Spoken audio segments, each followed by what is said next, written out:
Okay, let me jump towards the end of the parsha. Maybe we'll come back. I want to just point out a very important methodological move I mentioned yesterday in Tefillah. I'm going to mention it again. It's something you should keep your eyes open for in learning Tanakh in general, and that is the double speaking phenomenon, the Vayomer phenomenon. So, what is that phenomenon? Remember from what I said at Tefillah? There's a gap. Right. If you have the same speaker who says Vayomer twice, or Vaydaber, or any of those twice, without a response, so you have to understand why would that be true, right? If I say Darius is speaking, and then he's in the middle of a paragraph, right? If I'm writing about his speech, and then in the middle of the paragraph I start a new paragraph and say Darius said, you'd wonder, why did I do that? Right? He's speaking. I don't need to start a new paragraph. I don't need to start. If there's a dialogue, fine. Darius said, Asher said, Darius said, Asher said, Darius said to Asher, Asher said to Darius, v'chulei. But if I would say Darius said, you would ask, why? So, the simplest reason is that there is a response, or there is really more precisely, there is an expectation of a response. And then there isn't one. That there is a silence which stands in the place of a response and forces the person to continue his conversation. Now, there can be different forms. People can, there can be an angry silence, right? There can be a lack of understanding silence. There can be all types of reasons why someone might respond non-verbally, but that's what you always have to notice. And several people have written extensively about this phenomenon, though they argue about what it means, and obviously it means different things in different places. But just see the example that appears in our parasha.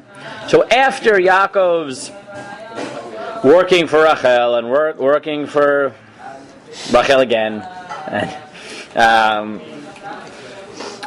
at some point he decides that he wants well, specifically after Yosef is born, he says, I want to go home. And here's the conversation that ensues. So after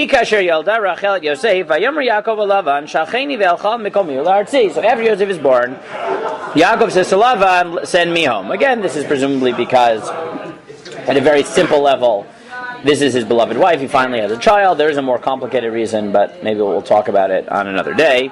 The Rav had a very careful read of this parsha. But at any rate, he says to Lavan, Tanan nashai v'diladai asher avati otcha vahein ve'elecha ki ata yadata et avodati asher avaticha. So he says, give me my wives, my children that I've worked for, and I'm going to go, because you know all the work I've done for you. Vayomer elav Lavan imna matzati chen meinecha nichashti vayivarchani Adonai biglalecha. And Lavan says to him, I found favor in your eyes, I have performed divination, and I have discovered, or I've guessed, or whatever. In modern Hebrew, l'nachesh is to guess, but yeah, it means more like divination. I know that God has blessed me because of you. I was just talking with my dad about this. Is this the thing where he says now he has sons? Like Rashi says that, what does it mean like now he's blessed? It's because now he has sons, and before he didn't have any sons, and that's why. I mean, it's possible that's what Rashi says, and that obviously is part of what changes the dynamic, but I want to just focus on the next pasuk. And then Lavan talks again and says, Vayomar, nakvas charcha alai ve'atena. And he says, tell me your salary and I will pay it. Specify your salary and I will pay it. Vayomer elav, and Yaakov says to him, Mata yadat et asher avaticha v'et asher hayam miknacha iti, kiman asher yalach lefanai v'rotz larov, v'rechanei etcha l'ragli, v'mata segam anochi leveiti. And then Yaakov launches into a speech and he says, well, you know how much I've worked for you, because you weren't so wealthy before I came, and then I worked diligently for you, and now you have so much, God has blessed you, and when am I going to make money for myself? And Lavan says, okay, vayomer ma atein lach. So Lavan says, what should I pay you now? And it goes on, and he goes to the whole salary negotiation, etc. Where was the pause? I'll read it again.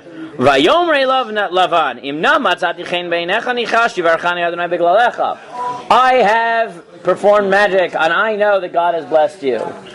Vayomar nakvas chachar alai ve'atena. And then he said, give me your salary. Why is there a pause between those two psukim? So Lavan says all this stuff. Yaakov just doesn't respond. Why? Because he doesn't have. There's no good response. No, because what does Lavan want? What does Lavan want? He wants to stay. Yeah, he just wants him to stay, not pay him. Right? What does he say? Yaakov says, "Let me go home." And what does Lavan say? But Yaakov, how could you leave me? God has been so... I know that God has blessed me because of your presence. Your very presence is blessed. And what does he want Yaakov to say? Oh, my father-in-law, right? How could I leave you? I'll stay. It's been so good for our joint, for our large, beautiful family. Wait, has it though? Is he his father-in-law yet? Yeah, he's been his father-in-law twice over. For a long time. Right? And what? And therefore... the silence, clearly Lavan, and you missed this, that Lavan probably wants Yaakov to say, sure, I'll stay. I love you so much. If God has been good to you because of me, I'll stay. And then Yaakov just stares him down, which is, Then what does Lavan do? Okay, listen. I want you to stay. How much do I got to pay you? And then what does Yaakov say? Oh, didn't you just say that God blessed you because of me? Don't you remember how poor you were when I got here and now you're wealthy? Oh, you remember that? Yeah, well, when am I going to make money for me? Because what have I been doing all these years that I've been making a fortune? Buying your daughters. Well, I've been making that money for you. And I haven't even gotten paid. So when am I going to... Meaning, setting the groundwork for... cash money. For you really owe me. A lot. Right? Don't try, guilting me into staying. Now you're willing to negotiate. But remember, I should have the upper hand here because you owe me a lot. Which only makes the next line more surprising, which is Lavan gets what's going on here. Because think about this trajectory. Lavan doesn't want to pay. Yaakov stares him down and forces him to say, okay, how much do I have to pay you? And then Yaakov launches into speech. Well... you're only blessed because of me. You used to be a pauper. And then what does Lavan say again? And what does he say? Okay, what do I got to give you? And then what would you think the answer would be? He says this amount. Yeah, you would think Yaakov would say a lot. Right? He's just set up a good negotiation. You would have said a lot. Which only makes the next line more surprising, which is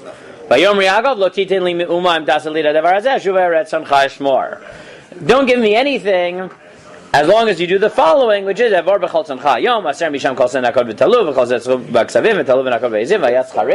the dotted stripes and... correct, and he says, let's take those all out, and then after that, with just your plain sheep, whatever colored, striped, whatever sheep will be born, those will be mine. And now, this sort of, I think, sets up the rest of the unit, which is, you read this and you don't really understand what's going on, which is, wait a second, Lavan didn't want to pay him. Yaakov stares him down until he says he's going to pay him. He says, how much do you pay him? He gives him the whole speech about how you owe me the world. And then he says, okay, well, how much is this going to cost me? And he says, nothing. Nothing, really. Money. Just whatever I can pay. Just the colored animals that will be born later. Well, okay, but he knows that he can. And you're wondering, is Yaakov really a sucker? Right? And then what's the answer? No, he has a plan.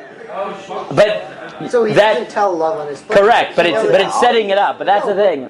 But it's not like... But once you realize this pause... whatever I can get from you. Once you realize the pause and the negotiation, you realize that the fact that Yaakov, after all that, says nothing, there's something up his sleeve.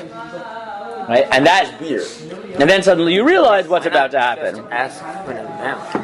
Well, because this... And that is the question you got to wonder, right? This definitely turned out better for him. Yeah. He had that plan for a reason, but I thought we've kind of moved on from, what is it?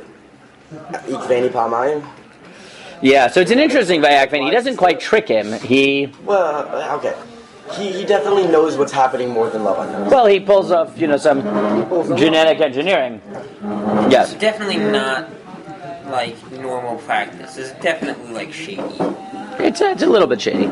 It seems shady. Anyways, but that I think, the reason I wanted to do this unit was to point out that phenomenon, because it's very hard if you're not looking for it to notice that those pregnant pauses, those very intentional Vayomer Vayomers, but they're very, very important whenever they come up. Okay?